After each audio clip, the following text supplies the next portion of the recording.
Family vanished in 1982. 10 years later, a hidden camera revealed this. The disappearance shook an entire community to its core, leaving investigators baffled and a nation searching for answers. A decade of silence followed until technology revealed what everyone had missed. Before we begin, make sure to subscribe to the channel and comment where you're watching from. The morning air carried the crisp scent of autumn as Daniel Whitaker loaded the last of their bags into the bed of their blue Chevy pickup. October in Oregon meant rain could arrive at any moment, but the sky held a promising clarity that Friday morning in 1982. Daniel checked his watch, 7:15 exactly, right on schedule. "Ben, Lily, time to go." Elaine Whitaker called from the front porch of their Eugene home, her voice carrying the warmth that made her so beloved among her second-grade students at Southwood Elementary. The teacher tucked a thermos of coffee into her bag as 10-year-old Ben raced past, clutching his fishing rod and tackle box. "Dad said I might catch a trout this time," Ben announced, climbing into the back seat with practiced excitement. This wasn't their first trip to the family cabin at Fern Lake, but each visit held its own magic for the children. 6-year-old Lily appeared in the doorway, dragging her stuffed bear by one arm. "Is Mr. Buttons allowed to swim in the lake?" she asked, her small face serious with concern. Daniel smiled, lifting his daughter into his arms. The engineer's methodical nature softened around his children. "Mr. Buttons should probably stay on shore as a lookout," he suggested, securing Lily in her seat beside her brother. The camper trailer hitched behind their truck contained the essentials Daniel had carefully listed and packed the night before. Nothing was forgotten. The man approached family vacations with the same precision he applied to his work at Willamette Power and Light. Mrs. Peterson from next door waved as the vehicle backed out of the driveway. "Have a wonderful weekend," she called. Elaine rolled down her window. "We'll be back Sunday night, just need a little nature," she replied with a smile that would later haunt those who remembered it. The Whitaker family was a familiar sight traveling east on Highway 126, their vehicle and small trailer a regular fixture on weekend getaways. Daniel had inherited the cabin from his parents, renovating it slowly over the years into a cozy retreat nestled among towering Douglas firs near the shores of Fern Lake. As they drove through the Cascade foothills, Elaine reached over to squeeze her husband's hand. The couple had met 15 years earlier at a community fundraiser, she drawn to his quiet stability, he to her effortless warmth. "I think Richard might be back in town," Daniel said quietly, his eyes fixed on the winding road ahead. A slight tension crossed Elaine's face before she masked it. "Let's not worry about that this weekend," she suggested, turning to check on the children. Behind them, Ben had already opened his adventure novel while Lily hummed softly to her bear. The family continued their journey into the mountains, unaware that this ordinary autumn getaway would soon become the first chapter in an unsolved Oregonian legend. Monday morning dawned with an unusual stillness at Southwood Elementary. When 8:30 arrived and Elaine Whitaker hadn't appeared to teach her third-grade class, the first absence in over 5 years without prior notice, the school secretary made 3 unanswered calls to the Whitaker residence. By 9, Principal Matthews had arranged a substitute teacher and contacted Karen, Elaine's sister, with growing concern. "She would never miss class without calling," Karen told the principal, her voice tight with worry. Not Elaine. Across town at Willamette Power and Light, Daniel's desk sat empty. His supervisor, Jim Hartley, had expected an important report for the morning meeting. When calls to Daniel's home phone went straight to the answering machine, Jim contacted Human Resources. Daniel had never missed a day without proper notification in his 8 years with the company. By noon, worry had transformed into alarm. Karen contacted Daniel's parents, who lived just outside Eugene. Together, they decided to drive to the family cabin at Fern Lake. The 90-minute journey through winding mountain roads felt interminable, each curve bringing fresh waves of anxiety. "They probably just lost track of time," Daniel's father suggested, his knuckles white on the steering wheel. "Maybe the truck broke down." But when they arrived at the secluded cabin, The blue Chevy pickup and camper trailer were nowhere to be seen. The cabin itself stood silent among the towering Douglas firs, autumn leaves gathering on the porch steps. Using the spare key hidden beneath a flower pot, they entered cautiously. Inside, everything was immaculate and oddly undisturbed. The beds were neatly made, with corners tucked in military fashion. Daniel's trademark precision. In the kitchen, clean dishes were stacked in the cupboard. 4 jackets, 2 adult-sized and 2 children's, hung from wooden hooks by the door, despite the chilly October weather. Karen checked the bathroom and found toothbrushes lined up on the sink. Ben's fishing rod leaned against the wall near the front door.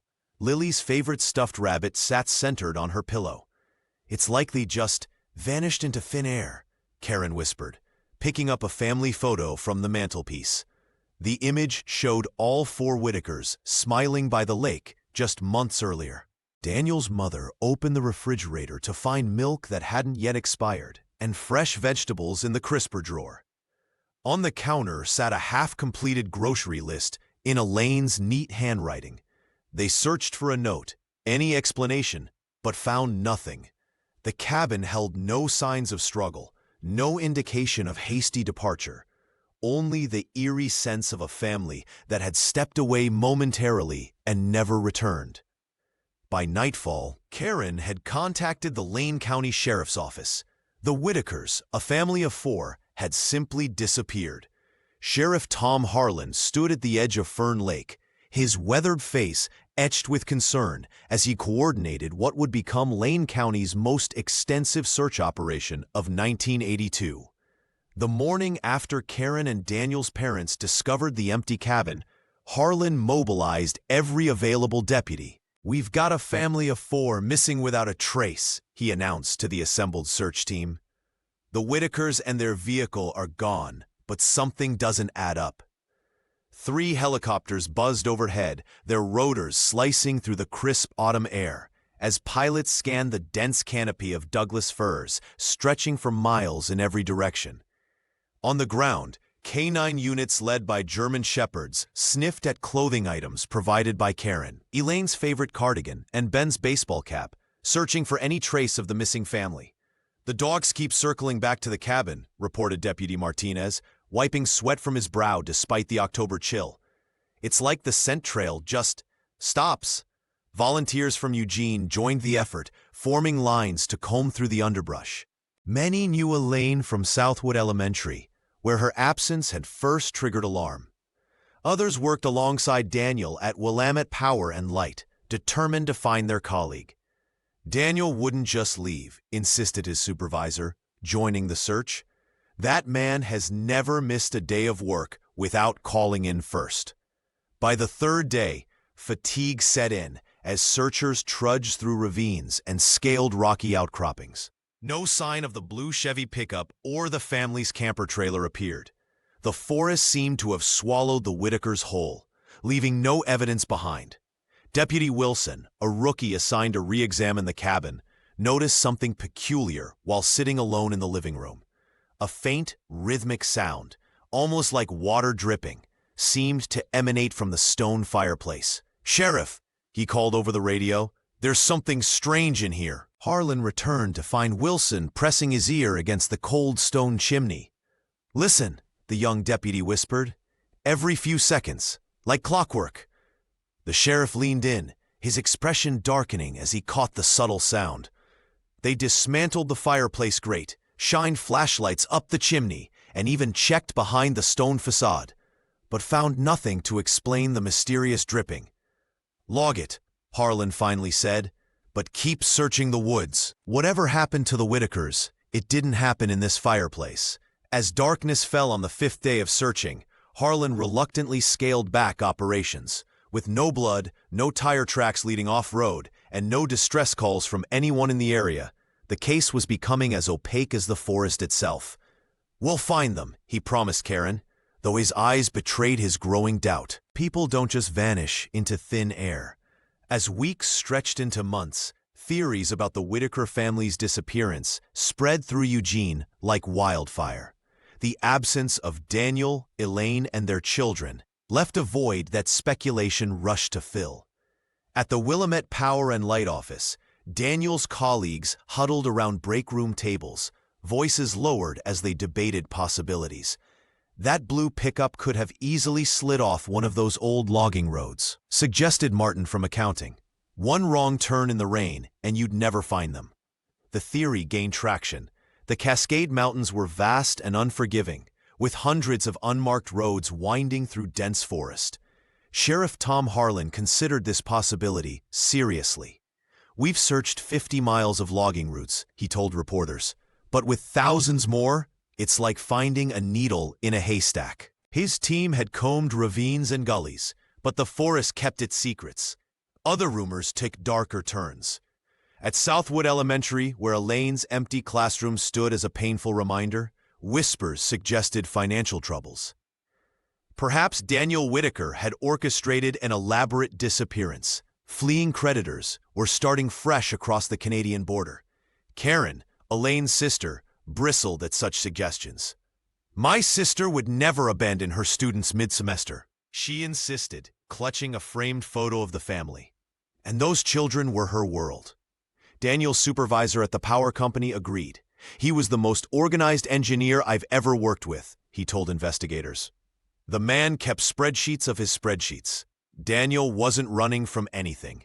He was rooted here.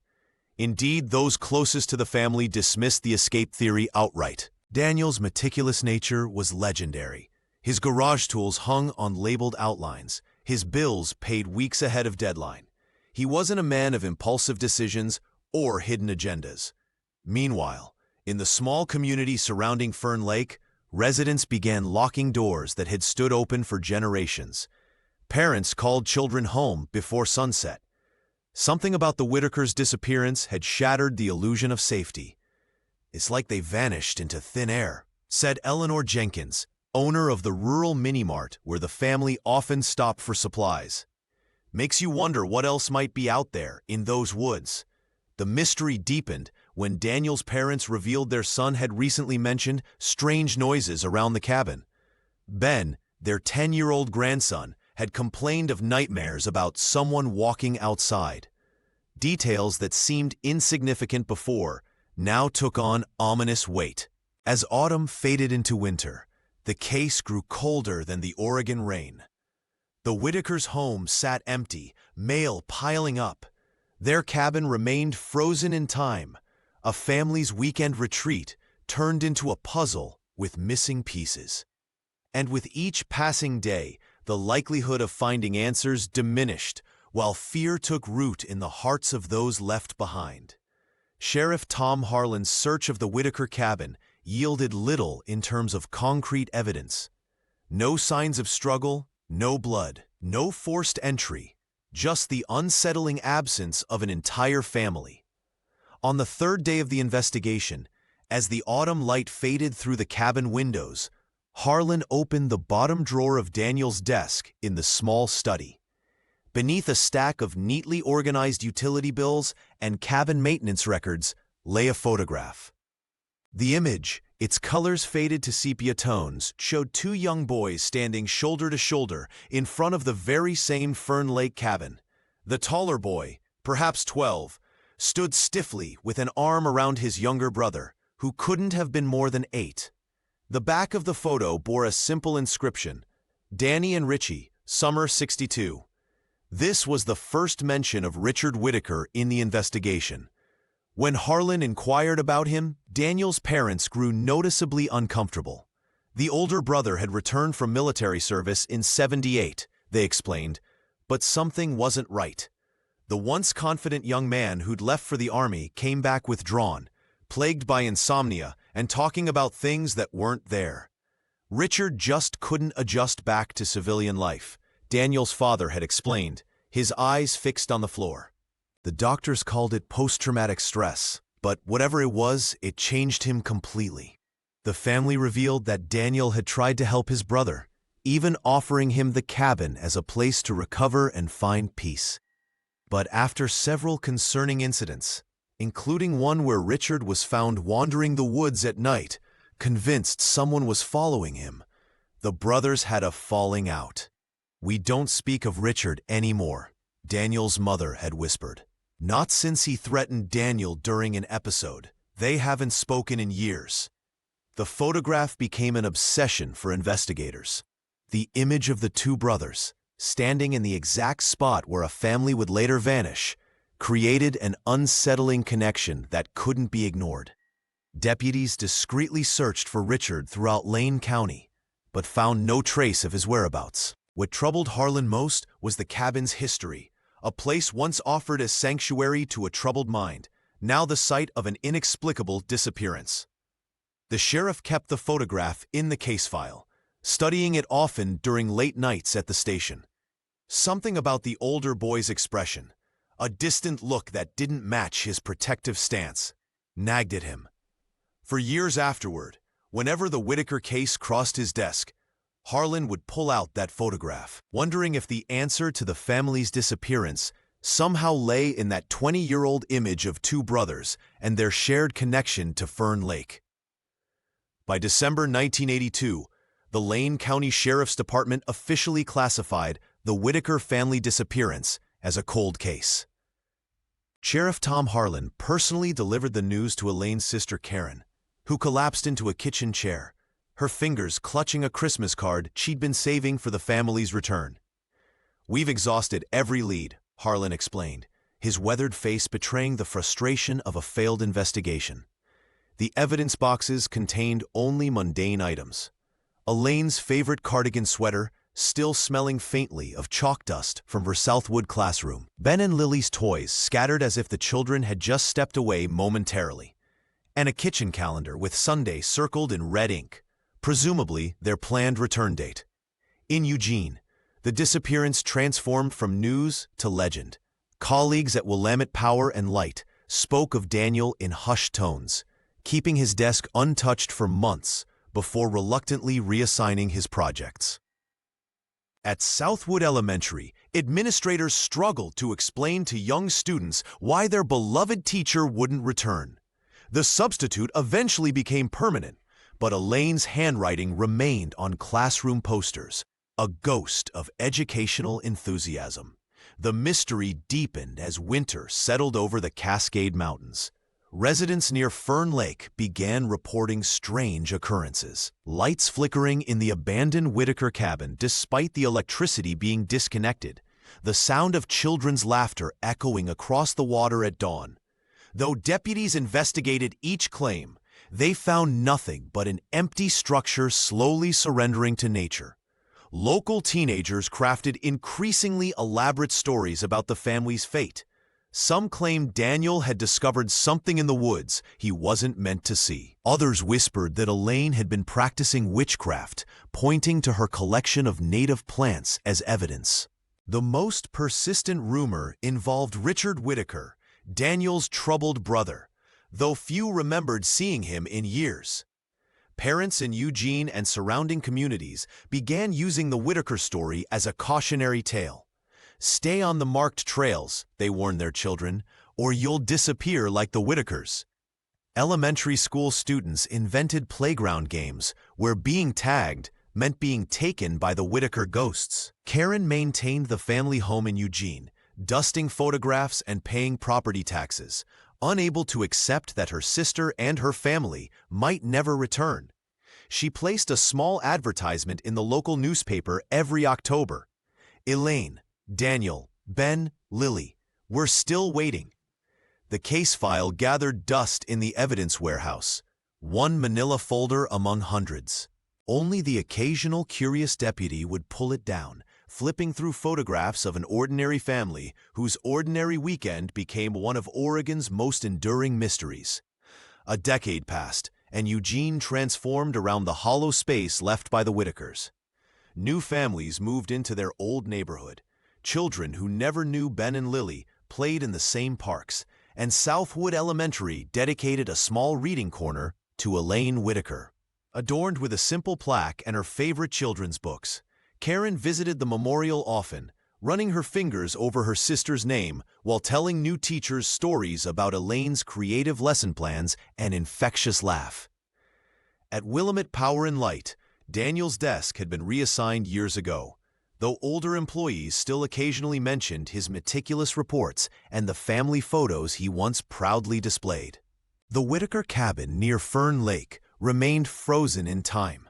After the initial investigation, Daniel's parents couldn't bear to empty it, nor could they stomach selling it.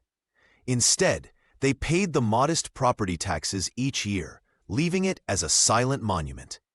Nature slowly reclaimed the structure. Moss crept up the north wall, spiderwebs draped the windows like lace curtains, and woodland creatures occasionally found shelter beneath the sagging porch. Sheriff Tom Harlan, now approaching retirement, drove past the turnoff to the cabin whenever his patrols took him near Fern Lake. He never stopped anymore. There was nothing new to see. But he couldn't help glancing down that dirt road, the case file still occupying space in both the evidence room and his conscience. The mystery had faded from headlines, becoming instead a cautionary tale locals told around campfires. Don't venture too deep into the Cascades. They'd warn visitors. Remember what happened to the Whitakers. Few remembered the details correctly anymore. The story had morphed into something between legend and ghost story. Yet someone remembered with painful clarity. Each October, precisely on the anniversary of their disappearance, a small bundle of wildflowers appeared on the cabin's porch. Native trillium, Oregon grape, and delicate ferns arranged with care. The bouquets were never signed, never acknowledged by authorities.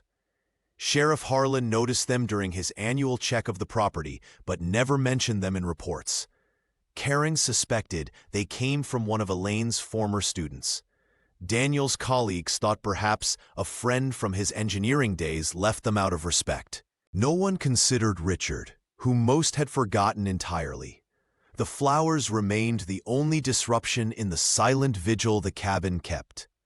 As the years stretched toward a full decade, the Whitaker case gathered dust in filing cabinets, much like their abandoned home gathered dust in the shadow of Douglas firs, waiting for someone to finally uncover the truth. August 1992 brought the summer heat to Eugene, but Officer Donna Rivera felt none of it inside the cavernous Lane County evidence warehouse. The fluorescent lights buzzed overhead as she shifted uncomfortably in her chair, the knee brace a constant reminder of the pursuit that had gone sideways 3 weeks earlier. The doctor had promised 6 weeks of desk duty, or in her case, warehouse duty. Evidence inventory, her sergeant had called it. Glorified busy work, Donna knew. The warehouse held decades of Eugene's darkest moments, cataloged and shelved in neat rows of cardboard boxes. By her second week, boredom had driven Donna to explore beyond her assigned section. The back corner housed cold cases, those unsolved mysteries that haunted the department's collective memory. One afternoon, while organizing a shelf of evidence from the 80s, a faded box caught her attention. Whitaker Cabin, OCT 82, was scrawled across the side in black marker, the Whitaker case. Even 10 years later, the name carried weight in Eugene. Donna had been in high school when the family vanished, but she remembered the missing posters, the search parties, the way parents suddenly became stricter about knowing where their children were. Curiosity overcame protocol. She pulled the box down, wincing as her injured knee protested. Inside were 3 evidence bags, meticulously labeled and sealed. The first contained children's toys, a small toy car, a frayed jump rope, and a plastic dinosaur that must have belonged to Ben or Lily Whitaker. The second held what appeared to be a notebook, its edges blackened and charred as if rescued from a fire. The third bag made her pulse quicken, a Kodak disposable camera, the kind tourists used in the early 80s, yellow plastic with an orange button, untouched by time in its sealed evidence bag. The chain of custody form showed it had been collected from the cabin during the initial search but never processed. Donna checked her watch. Her shift would end in 30 minutes, and the evidence technician owed her a favor after she'd covered his weekend shift last month. Perhaps the camera contained nothing, family snapshots, vacation memories, but perhaps it held something more. She signed the evidence out properly, documenting her actions. 10 years was a long time, but the Whitakers deserved whatever closure might come from these forgotten items. Tomorrow, she would take the camera to be developed, not knowing that the faded film inside would change everything about a case Eugene had tried so hard to forget. Donna Rivera sat at her desk in the Lane County Evidence Warehouse, the Kodak disposable camera in her hands. The yellow plastic shell was dusty, but intact. After 10 years in storage, she doubted the film would yield anything useful, but procedure was procedure. The photo lab technician called her 2 days later. Got those pictures developed from that old Whitaker case. Some actually came out.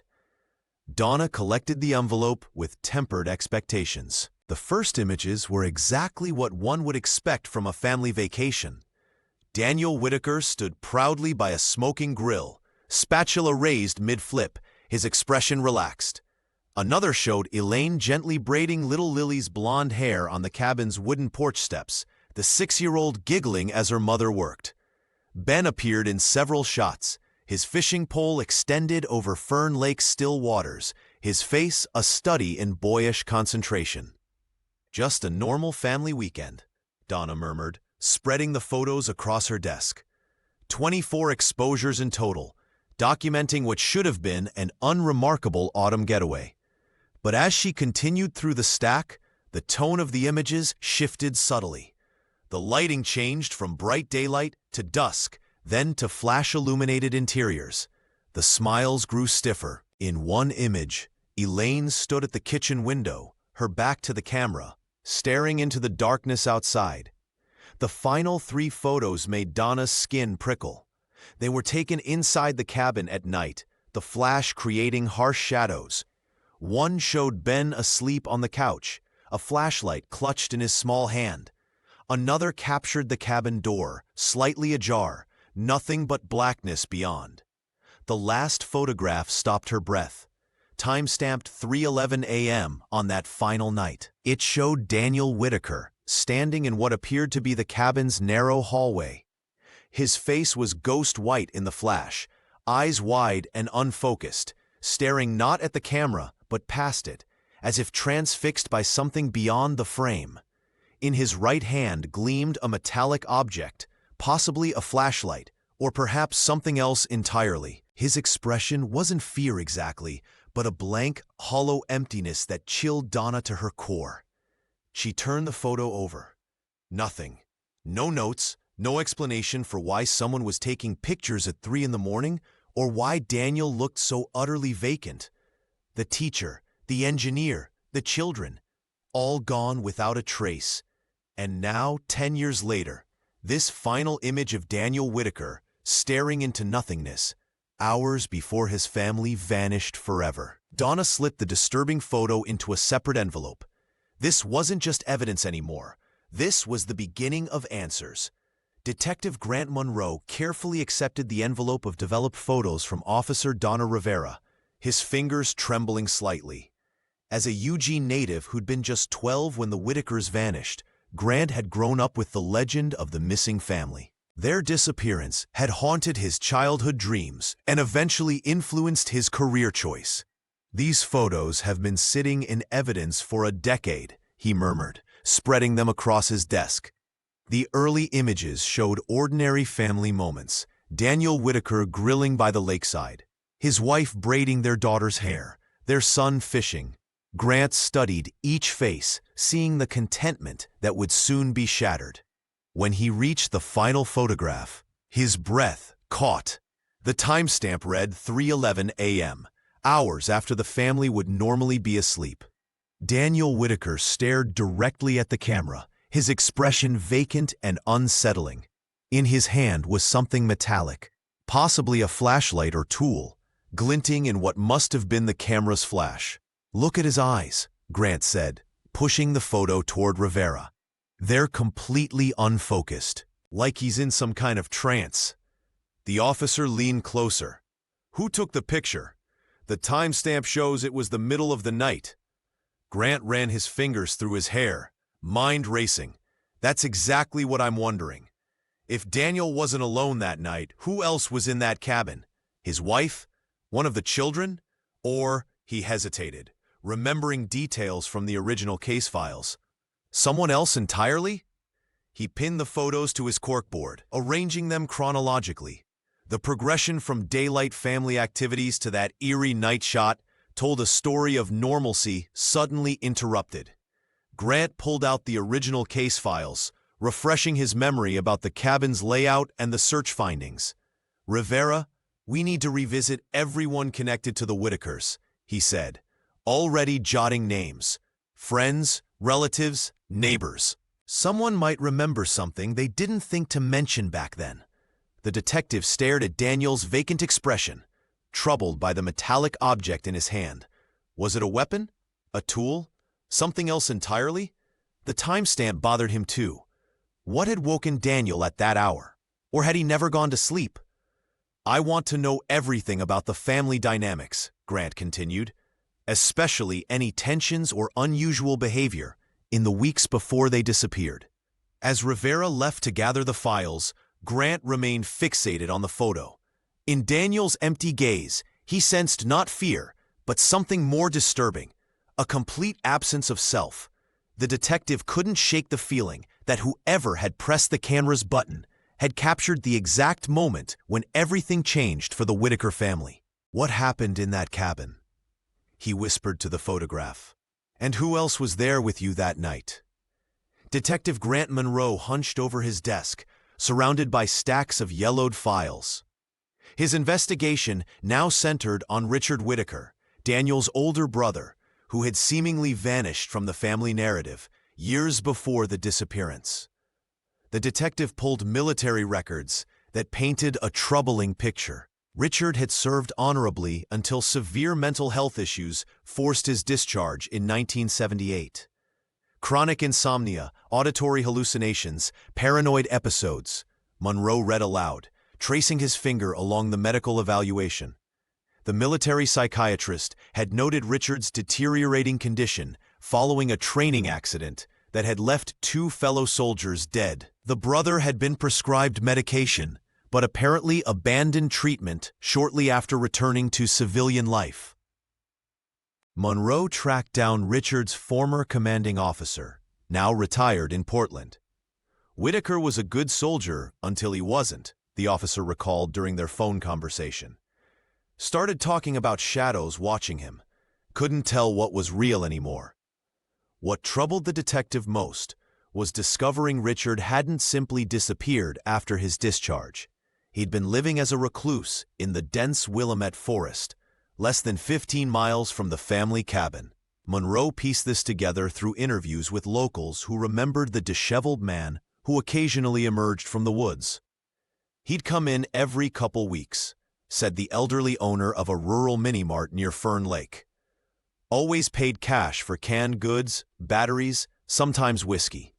Didn't talk much, but I recognized him from the old Whitaker family.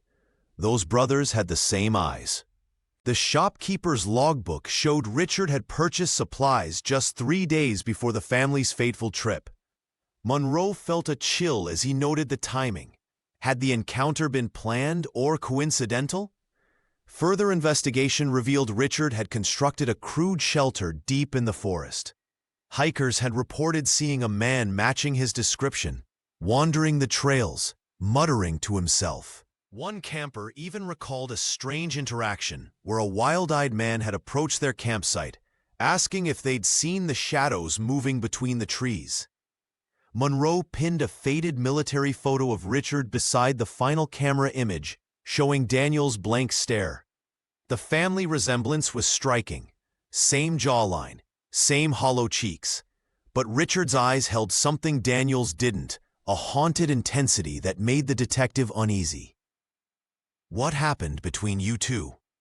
The detective made notes connecting Richard's documented mental decline to the family's disappearance. If Richard had been living so close to the cabin, watching, waiting, perhaps the Whitakers' weekend getaway hadn't been as spontaneous as everyone believed. Detective Grant Monroe hunched over the evidence table, carefully turning the brittle, water-damaged pages of Elaine Whitaker's journal. The teacher had kept meticulous records, her handwriting neat and rounded. documenting the family's daily life with the devotion only a mother could muster. But as Monroe flipped through the entries from September to mid-October 1982, he noticed a shift in tone. "Daniel seems distracted lately." Read an entry from October 7th. "He checks the locks twice before bed now. Says it's nothing, but I know my husband." The detective paused, rubbing his tired eyes. The journal provided a window into the family's final days that no interview or photograph could capture. 3 days later, Elaine had written about their son. "Ben woke us again last night, crying about someone walking outside his window.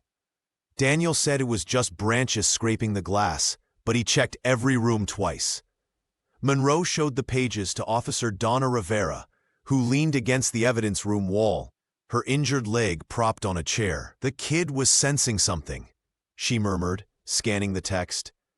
"Children pick up on things adults dismiss." The most revealing entry came on October 14th, just 2 days before the family's weekend trip. Elaine's normally steady handwriting appeared rushed, the pen pressing harder into the paper. "Richard's been in town. Daniel won't talk about it. The woods feel different this fall." Monroe circled this passage with his finger. She knew about Richard being nearby. Daniel must have seen him somewhere in Eugene. But didn't tell his wife the details, Rivera added. Protecting her? The journal revealed other subtle changes. Elaine mentioned Ben refusing to play in the yard alone, and 6-year-old Lily drawing pictures of the shadow man watching their house. The elementary teacher had dismissed these as childhood imagination, but noted Daniel's increasing silence about his brother. The final entry, dated October 15th, sent a chill through Monroe. "Packed for the cabin weekend. Daniel says we need family time away from everything. He seems almost desperate to go, which isn't like him. Usually I'm the one pushing for these trips. Something's changed in him. I'll try talking to him again at the lake." Monroe closed the journal carefully. The torn pages revealed a family unknowingly heading toward tragedy, a mother documenting their final days without realizing the significance. Most haunting was what remained unsaid. Whatever conversation Elaine planned to have with her husband at Fern Lake never made it into her journal. She never got the chance to write another entry, Rivera said softly. The early morning fog clung to the pines as the Oregon Department of Forestry team made their way through the dense underbrush. It was May 18, 1993, almost 11 years since the Whitaker family had vanished without a trace. The 4-person crew was mapping potential wildfire hazards in the remote areas surrounding Fern Lake when Travis Mendez, the team leader, noticed something unnatural among the ferns and moss. "I thought it was just another abandoned hunting camp," Travis would later tell Detective Grant Monroe. "Then I saw the blue paint, half swallowed by the earth and vegetation. The rusted frame of a Chevy pickup truck lay at the bottom of a shallow ravine. The blue vehicle, its windows shattered and roof partially collapsed, had been hidden from aerial searches by the thick forest canopy." The team radioed their coordinates to Lane County Sheriff's Department, who immediately connected the discovery to the long-cold Whitaker case. When Monroe arrived at the scene, the somber reality became clear. Inside the cab of the truck were 3 sets of skeletal remains. Forensic examination would later confirm they belonged to Elaine Whitaker and her 2 children, Ben and Lily. The mother's remains were found in the passenger seat, while the children were in the back. The discovery sent shockwaves through Eugene's community, where many still remembered the beloved elementary teacher from Southwood District and her cheerful children. Most disturbing to investigators was what wasn't found. Daniel Whitaker was not among the remains. The engineer's absence created a haunting void in the narrative, transforming the mystery from a disappearance to something far more sinister. "The truck didn't crash," Monroe explained to Officer Donna Rivera as they examined the scene. "Look at the trajectory. No skid marks, no impact damage to the front. Someone drove it slowly down this slope, deliberately." The vehicle's position suggested a calculated act rather than an accident. Forensic analysis of the surrounding soil and vegetation indicated the truck had been there since 1982, confirming the timeline of the family's disappearance. Inside the Chevy, investigators found weathered remnants of the Whitakers' last moments: Lily's faded hair ribbon, Ben's toy compass, and Elaine's wedding band. The items were carefully cataloged by Rivera, who had first discovered the disposable camera that reopened the investigation. As the recovery team worked methodically through the afternoon, the forest seemed to hold its breath. The truck, once a familiar sight on Highway 126, had become a tomb, its discovery answering some questions while raising many more. What happened to Daniel? Who had driven the vehicle into this remote ravine? And why had the family that was supposed to return on Sunday never made it home? The forensic team worked methodically in the makeshift lab they'd established near the crash site. The blue Chevy pickup, once a familiar sight on Highway 126, now told a horrifying story. Detective Grant Monroe stood silently as the lead technician approached with the preliminary findings. "These aren't Daniel Whitaker's prints on the steering wheel," she said, handing him the report. "We've matched them to his brother, Richard Whitaker." Monroe felt his stomach drop. For years, everyone had assumed Daniel had driven his family away from the cabin that night, perhaps fleeing something or someone. The truth was far more sinister. Richard, the troubled Army veteran whose mental health had deteriorated after his military service, had somehow taken control of the vehicle with Elaine and the children inside. "The angle of descent suggests it wasn't an accident," the technician continued. "The truck was guided slowly down, deliberately." The detective stared at the ravine where the vehicle had remained hidden for over a decade. He thought of 10-year-old Ben and little 6-year-old Lily, trapped inside as their uncle drove them to their deaths. Had they been conscious? Had Elaine tried to stop him? The questions burned in his mind. Officer Donna Rivera joined him at the edge of the site. "If Richard was driving, where was Daniel?" she asked. Voicing the question Monroe couldn't bring himself to ask. "That's what we need to find out," he replied, studying the photograph from the disposable camera. Daniel's vacant stare, the metallic object in his hand. The timestamp on that final photo was 3:11 a.m. Something happened in that cabin, and Richard was there. The medical examiner confirmed what they feared. Elaine and the children had died from the impact. There were no signs of other trauma. They had been alive when the truck began its descent into the ravine. Monroe called Karen, Elaine's sister, with the devastating news. After 11 years of uncertainty, the confirmation of death brought a strange, hollow relief. But the absence of Daniel's remains only deepened the mystery. "We always suspected something terrible happened," Karen said through tears. "But Richard? He was troubled, yes, but this?" As Monroe hung up the phone, he knew the investigation had only reached its middle, not its end. Daniel's fate remained unknown, and the full story of what transpired that October night was still hidden. The detective returned to the evidence photos, particularly the last image from the camera, Daniel's eyes reflecting something beyond fear. Whatever had happened between the brothers in those final hours would be the key to understanding everything.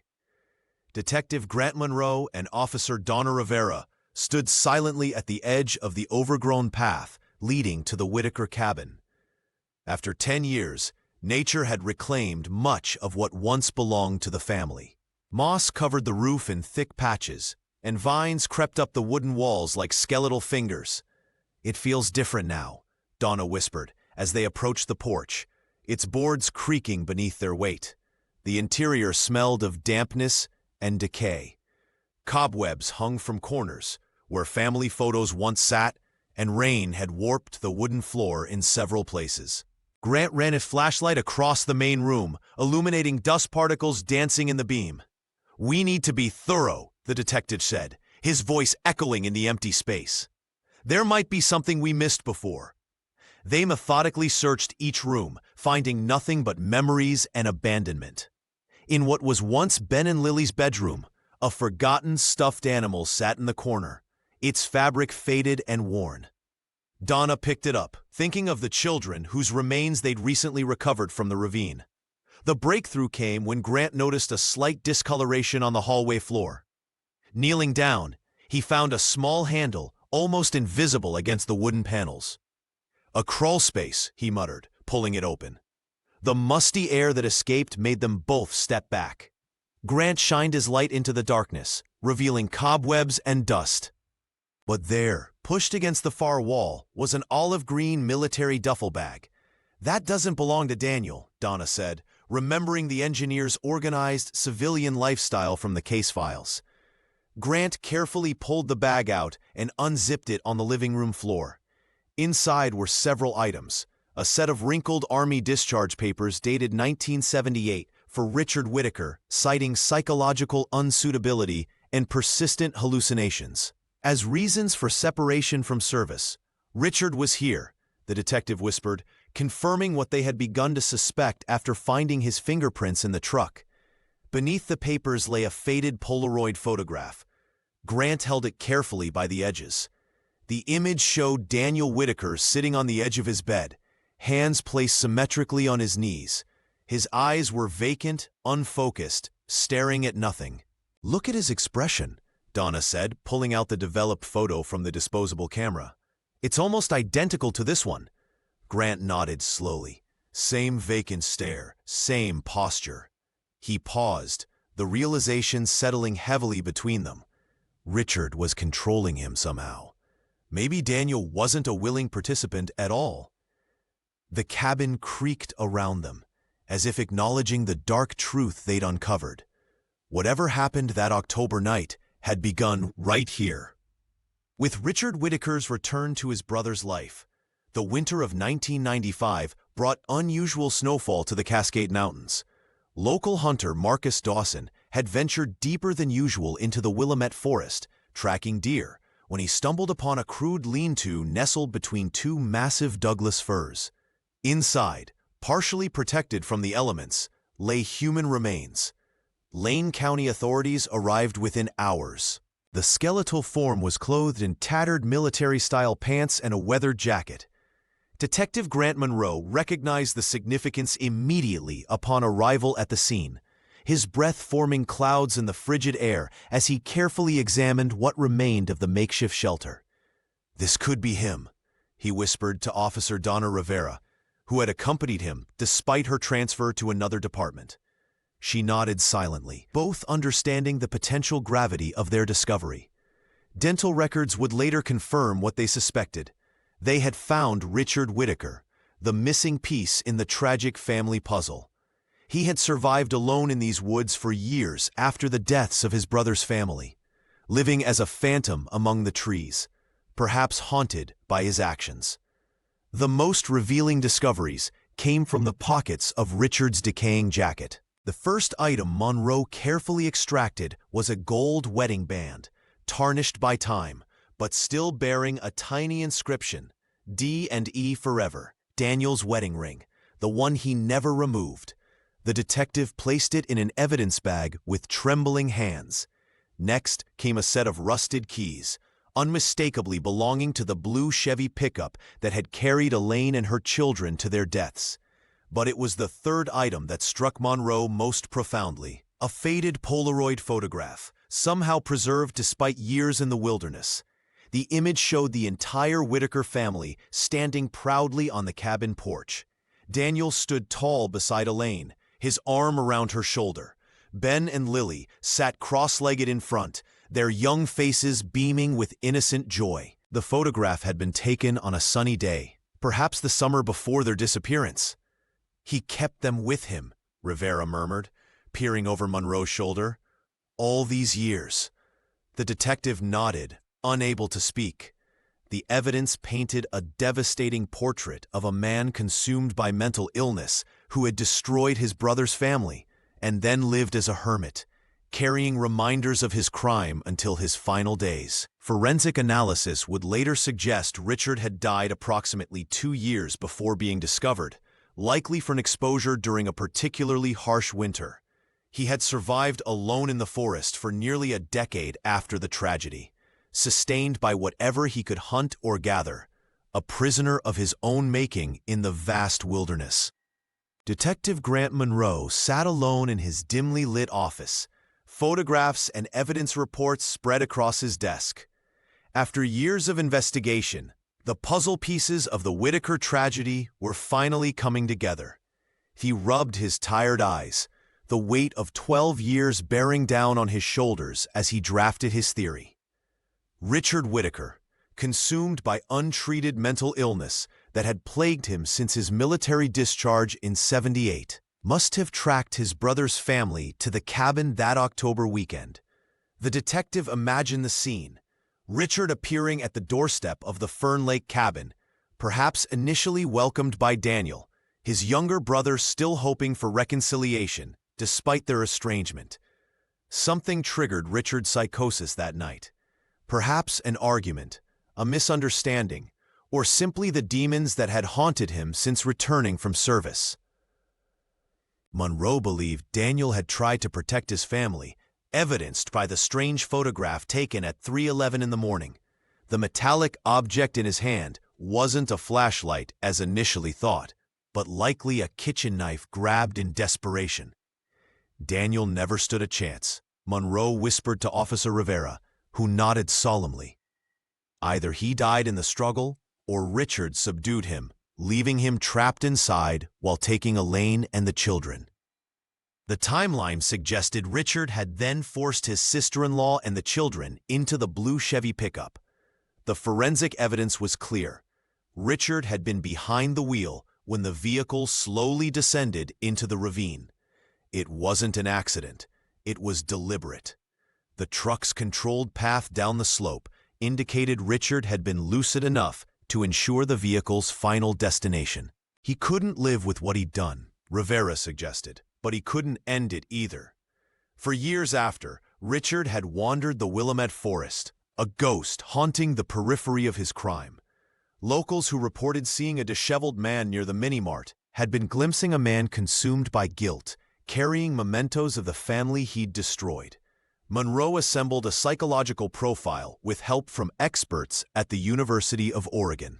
They concluded Richard had likely experienced a complete break from reality that night, possibly believing he was protecting his family from some imagined threat. The combination of severe insomnia and hallucinations documented in his military records painted the picture of a man losing his grip on reality. The saddest part, Monroe told Rivera as they finalized their report, is that Daniel probably spent his last moments trying to reason with his brother, never understanding what was happening or why. The detective closed the file, knowing the truth would bring little comfort to those who still remembered the Whitakers, but at least the silence that had surrounded their disappearance would finally be broken.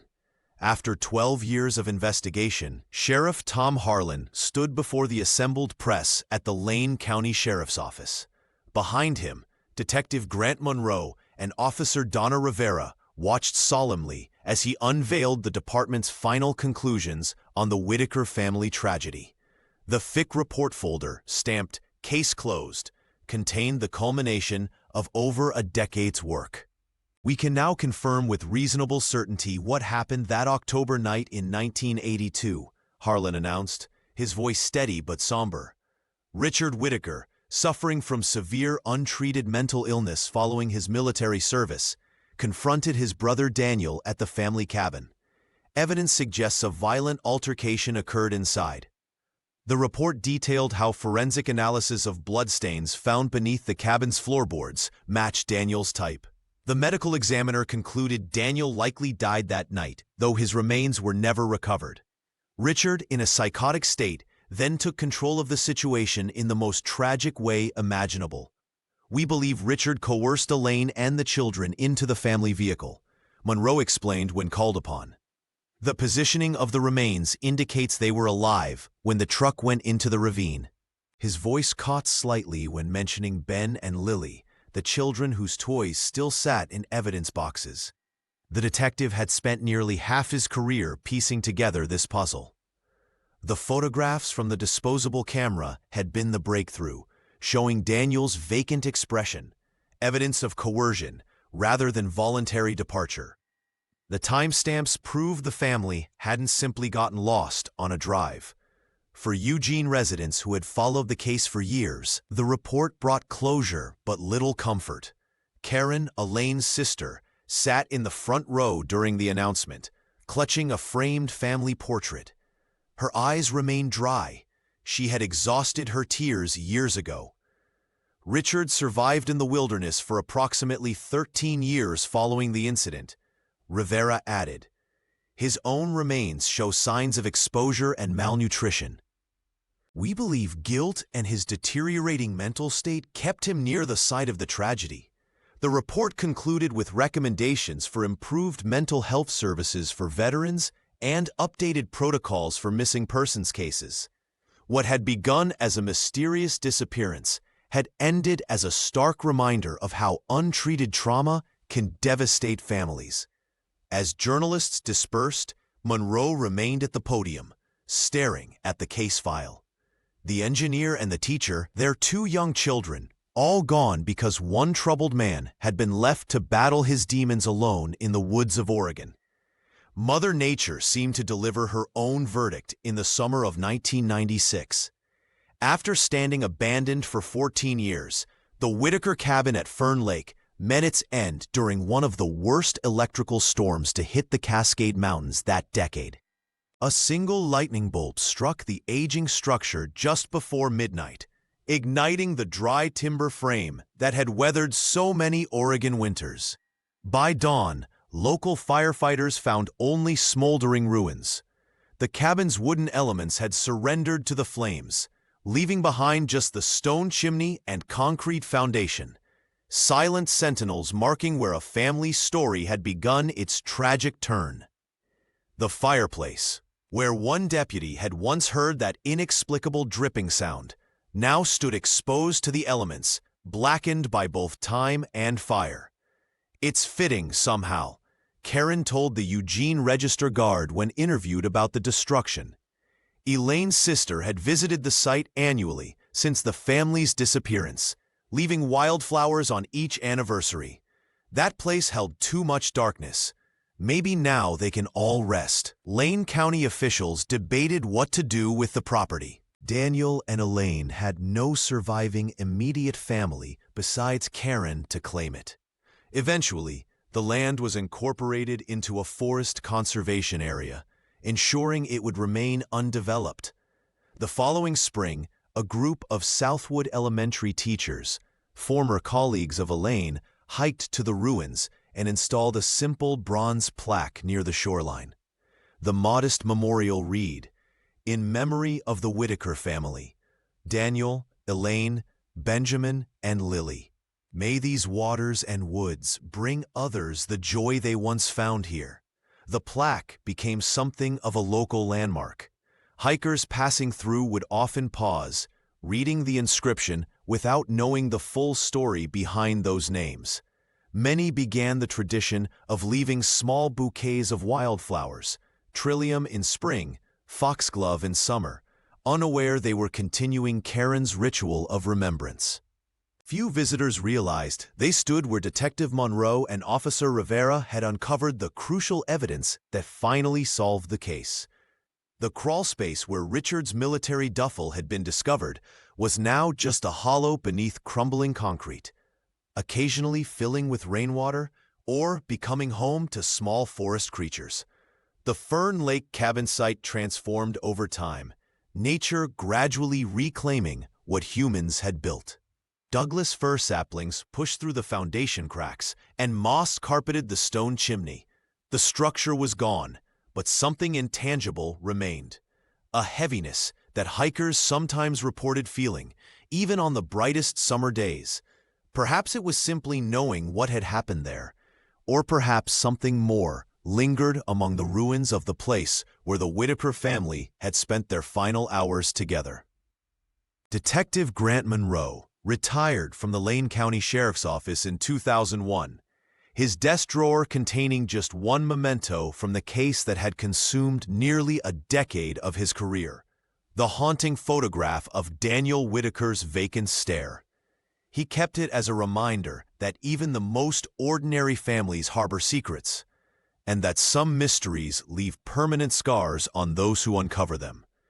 Some cases you solve, others solve you. Monroe often told young officers who asked about the Whitaker investigation. The detective had declined numerous book deals and documentary interviews, feeling that the family deserved more dignity than true crime sensationalism could provide. In Eugene, the Whitaker disappearance evolved from breaking news to whispered legend. Parents in Southwood still occasionally pointed out Elaine's former classroom to their children. The elementary school established a small scholarship in her name, awarded annually to a student who demonstrated her same compassion and community spirit. At Willamette Power and Light, old-timers spoke of Daniel with a mixture of fondness and sorrow. His engineering designs remained in use decades later, his meticulous work outlasting his tragically shortened life. The company placed a small plaque in their lobby honoring employees lost over the years. His name etched prominently among them. Fern Lake itself changed after the mystery was solved. Tourism briefly surged as morbid curiosity drew visitors, but the area eventually returned to its natural quiet. Hikers passing the charred foundation of the cabin often left wildflowers or stones in an impromptu memorial, most unaware of exactly what had transpired there. The handmade plaque by the shoreline, weathered by years of rain and snow, simply read, "The Whitaker family remembered." Officer Donna Rivera eventually became Sheriff Rivera, her discovery in the evidence warehouse launching a career dedicated to cold cases. She visited Monroe each year on the anniversary of solving the case, bringing coffee and sharing memories of their investigation. Karen, Elaine's sister, raised funds to create a small children's reading corner at the Eugene Public Library dedicated to Ben and Lily. The bright space, filled with adventure books and comfortable chairs, stood in stark contrast to the darkness that had claimed their young lives. The forests around Fern Lake kept their secrets. Locals claimed the area felt different, heavier somehow, than the surrounding wilderness. Some insisted they could hear children's laughter near the water on still autumn evenings. Others avoided the area entirely, sensing the lingering sorrow. Though the mystery was solved, the silence of the Cascade Woods would always remember the family lost one October night, and the terrible truths that only a forgotten camera, tucked away in evidence for a decade, could finally reveal.